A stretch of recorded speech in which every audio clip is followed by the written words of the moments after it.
Well, thank you very much all for being here. Thanks to my great and heroic colleagues in the House of Representatives. We don't have as many doctors in the Democratic caucus and the Senate as you have in the House, but we certainly have a lot of parents. John and I both have 2 school-age children, and we know that every day that goes by as we watch the CDC and HHS spiral out of control, be put more firmly in the hands of radical conspiracy theorists, our children's health is at risk. RFK Jr. says that there's no real risk in this country from infectious disease. Tell that to the tens of thousands of Connecticut residents who died, who perished at the hands of the COVID virus. This is a really dangerous moment for this country. And I think we owe a great deal of thanks to the heroic leadership at CDC who has chosen to speak out, who has chosen to tell a really dangerous and very scary truth. I just want to read you a couple quotes, short quotes from Dr. Discalis's resignation letter. It's an extraordinary letter. Every single member of the United States Senate, Republican and Democratic senators, should read it. He says, I am unable to serve in an environment that treats CDC as a tool to generate policies and materials that do not reflect scientific reality and are designed to hurt rather than to improve the public's health.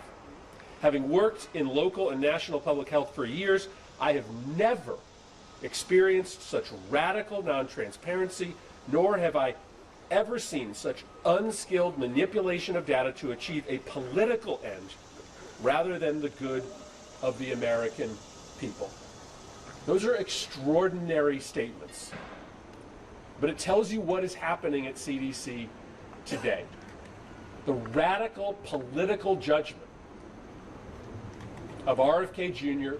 and his conspiracy theory crowd being substituted for the judgment of scientists and doctors, putting all of our health care at risk. We are at risk today, but imagine if there was to be another outbreak later this year. Imagine the chaos and the havoc that would be wrought in this country if science was replaced with conspiracy. I just want to end by making it clear that this has nothing to do with politics. Not everything here in this building has to be right or left, blue or red. This is just right or wrong. And in the last 24 hours, some of our Republican colleagues have begun to mildly speak up. I don't really understand much of what John Kennedy said, and says, but he called the CDC and the HHS a goat rodeo. I don't really know what that is, but it doesn't sound good. But we need more than criticism. We need our Republican colleagues to stand up and say that it's time for RFK Jr. to go. We need our Republican colleagues to go to the White House and demand that the president clean house and put science and medicine back in charge. We will continue to speak up, but this really shouldn't have anything to do with your political stripes or who you are politically loyal to. We are at a moment of decision for this country. I think the country will learn something today from the Secretary's testimony, but it's time that both Republicans and Democrats stand up to protect our kids before it is too late, before the CDC and the HHS have gone fully, unrecoverably off the rails.